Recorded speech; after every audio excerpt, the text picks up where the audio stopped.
car in, and it's going to be sitting there for about at least 2 weeks now, so pretty sad about that. But now I'm going to start stripping the engine and jack it up and everything, and yeah, just get started.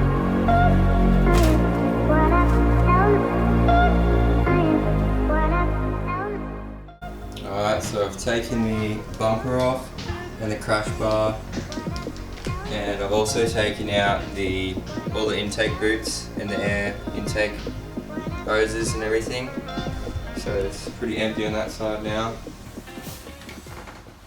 Alright guys, so it's a new day, and the last thing you probably saw was me stripping the air hoses out and stripping the engine down. I'm just going to give you an update on what's been happening. I've dropped the whole exhaust system down. I actually hired an engine crane because apparently you need to lift the engine up a bit to get the headers out, but what I realised was that I didn't actually need the crane, so I just pulled them straight out.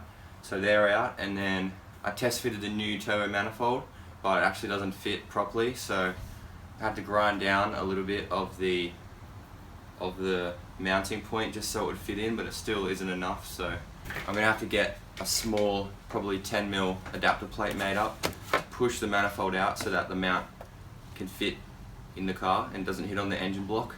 So I need to do that. Today I'm going to be drilling the oil pan for the oil return line, so I have to go and get another fitting for that, but basically I'm just going to drill a hole and then get a tapping set and just slowly tap it on to make the thread, and I'm just going to thread it on, and I'm not actually taking it off, so I'm leaving the oil pan on to do this. Just going to thread it on, hopefully that's enough to keep it in place. I will test for leaks and all that later. So the other thing I'm doing today is I have to relocate the aircon because it's basically in the way of where the turbo goes in the wastegate. So not sure if I'm going to pull it out completely for now because it's winter, or just move it out of the way and try and make some more room for the piping and the turbo to fit in. So yeah, let's just get started doing that.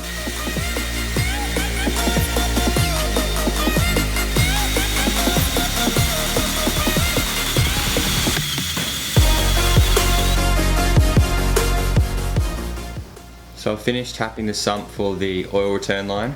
So I've hooked that up, and that goes directly up to the bottom of the turbo. And then also I've hooked up the oil feed line. I've tapped into a banjo bolt, which is the other end of the Vanos oil line, so that was pretty easy, and that goes to the top of the turbo. I ended up having to remove the aircon completely because there's no way it's going to fit in there with the turbo. So luckily enough it is winter, so before summer comes I'm going to try and fit it back in, have to get some custom hoses and stuff. I had to get some adapter spacers made up for the manifold because it didn't quite fit. So I got those made to 10mm, and that put it out just enough so that the turbo cleared the engine, and also it didn't hit the steering arm. I also had to get another adapter that goes onto the manifold and then bends out to the turbo, because there's no way the turbo was going to sit there without hitting the block. So I had to space it out like that, bend it out. I've hooked up the fuel pressure regulator, which basically just taps into your fuel return line. You literally just chop it and then plug it into each end of the fuel pressure regulator. And then you need a vacuum line going from the back of the intake, and there's a spare vacuum cap on the back of the intake, so you just take it off and plug the vacuum hose in and run it to the fuel pressure regulator. I've also hooked up the oil catch can, which goes onto the crankcase breather and then runs a hose down into the can and then back into the intake. Got the front mount intercooler hooked up. It's pretty solid where it is. I've also put in the new injectors. So these ones are 42 pounds and the old stock ones are 17.5, so that should be enough, and combined with the fuel pressure regulator you'll be able to adjust how much fuel goes in. So basically once I've hooked up the intercooler piping, the only things left to do are hook up the dump pipe for the wastegate, which is just going to angle straight down from the engine. Then after that I have to fab up the downpipe, which goes off the back of the turbo down to the exhaust. There's not much room in there, so it's going to be a struggle to do that. but I'll probably just fit it in there, tack it, and then pull it out and weld it. And then obviously after all that, the only things left to do is install the ECU, which has to be wired in, and then I can start doing basic tunes to it, and then yeah, should be fun.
Okay guys, so I'm gonna cut the video here. Got a lot done in the last couple of days, getting closer and closer. There's actually not much left to do, so I've just finished the exhaust and that's all done. Everything's bolted on, so you'll probably see that in the next video. I'm actually ready to start installing the ECU, the piggyback ECU that I got. Once that's in, probably give it a quick start in the next video. So yeah, stay tuned for that one.